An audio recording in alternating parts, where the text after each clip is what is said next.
Hi everyone, this is Troy Dreyer coming to you from Streaming Media East 2016, where I'm having brief conversations with some of the thought leaders of our industry.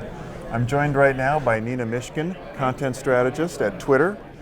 Thank you for being here. Oh, thank you for having me. Everyone please tweet this video, because we're going to be talking about Twitter and what video has meant to it. Video hasn't always been a part of Twitter, No, but it hasn't. been a major part of it in recent days. Yeah, especially over the past 12 months, we've actually seen 220 times growth in our video views over the past year. And a lot of that's just about the way consumption patterns have changed. There's so much video content out there. That's what consumers are really looking for. This shift to mobile, it's happened. People talk about the shift happening, it's already happened. We're a mobile first platform, so there's a lot of consumption on our platform. And our product suite is innovating more than ever before. We've actually launched 10 video-focused products in the past year. So a ton of innovation happening around the video space, knowing that that's where consumer habits are moving and shifting.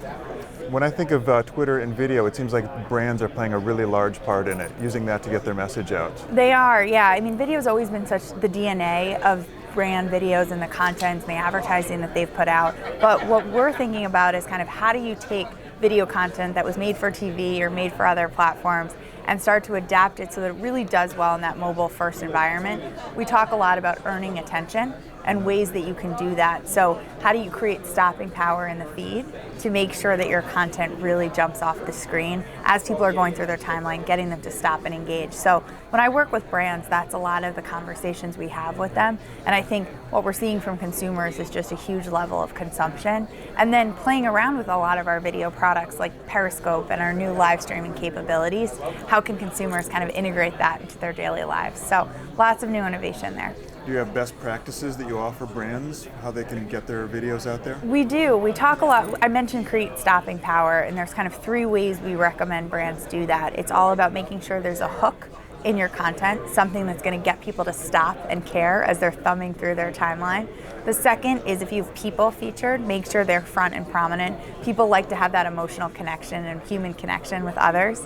And then finally, branding. So I think a lot of brands often will kind of sneak their brand in at the end. You want to make sure it's front and center so that you're driving impact on all of the brand metrics that marketers really care about. Are there repurposed videos that work well on Twitter, or should things be custom made for the No, platform? absolutely. We recommend something called Sweat Your Assets, which is a fun idea of saying you have a ton of content, repurpose it, use it, run it on our platform, distribute it. That content does incredibly well. I showed an example in my talk of a Samsung mobile ad, the one where Lil Wayne is pouring champagne on his phone. That did incredibly well on Twitter. It ran on TV, it ran on other platforms, but that's the kind of content that gets people to stop and engage because it's fun, it's interesting, it captures your attention with this action of champagne on a phone.